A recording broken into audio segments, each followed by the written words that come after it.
Hello and welcome to the Close Up Culture podcast. I'm Anna Mayers and today I'm joined by James Pastridge, and today we'll be looking at one of the biggest TV series of right now and this year as a whole, Euphoria.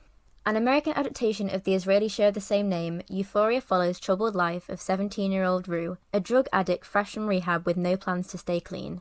Circling Rue's orbit are Jules, a transgender girl searching for where she belongs, Nate, a jock whose anger issues mark sexual insecurities, Chris, a football star who finds the adjustment from high school to college harder than expected, Cassie, whose sexual history continued to dog her, and Kat, a body-conscious teen exploring her sexuality.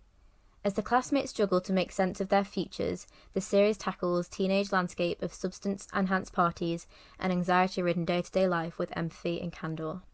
Okay, so I can't remember what drove me to watch this show. I read about the naked locker room scene, and that now sounds like I watched it because of that. Oi, oi! No, I feel like I'd seen the trailer a few times, and I liked the look of it stylistically, and I think that's what drew me to it. And when I last spoke about this show on the podcast, I can't remember what podcast it was, but I felt I spoke fairly glowingly about it because the first three episodes are they're highly stylized. It's very in your face. It's by Sam Levinson, who's the same guy who did Assassination Nation, and it's very much following in that suit where, it's unflinching. It doesn't shy away from tough subjects, doesn't shy away from things like nudity or sex, and then it backs that up with a really interestingly lit visual style and cinematography. And also, what really hooked me about the first three episodes was it had all this style, but also, there's quite a thoughtful and observant script underneath it all, which I think is really important, not just to be all style. So in those first three episodes, when I came to this podcast, I was really high on the show. As I said to you, I didn't realise this was 8 episodes long? Yeah, 8 episodes. And I would say I lost a bit of enthusiasm for it moving into the next 6 or so episodes. And I don't think it hit those same heights of being, I don't want to say shocking, because just being shocking isn't enough, but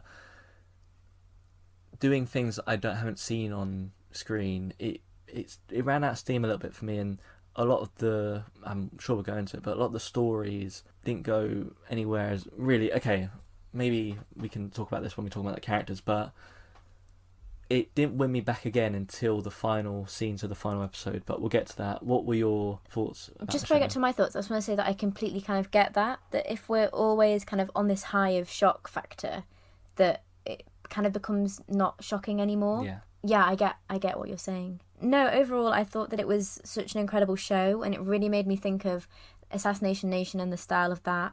13 Reasons Why, this idea that each episode is dedicated to a character, yet it still kind of follows the story. And also Waterloo Road, which is a pretty random one, but just being in high school and all these kind of really big topics, because Waterloo Road was pretty hard hitting and looked at some kind of really deep things, and I feel that this does the same. I used to love Waterloo Road. Oh, I love it. And apparently they're bringing it to Netflix, so if so, I will go back to that. Glee will have to pause. I thought it was amazing to see such incredible representation of teenagers and young adults, because often it isn't done very well. But also representation of different groups and people, I thought was done fantastically. I first heard about the show when a friend who is a trans woman, she messaged me and said, like, there's going to be this trans actress in it, you need to watch it because, like, we want this kind of support and representation that's amazing. So I was then going to watch it, but then you mentioned it and it was like, okay, I need to get stuck into this when my current series finishes. And I'm so glad that I did that. Like I said, representation is really important to me of kind of all types of people. So to have this trans character to be one of the main characters, and for us as well to not necessarily know about her kind of past until maybe episode 4 or 5 was really kind of fantastic for me. But no, I really loved it overall. For me, the style, the light, the editing, and the makeup, it was just really fantastic. I really loved it. But no, like you say, because it was all quite shocking and at this high level, it did get a little like, okay, I need something extra shocking now.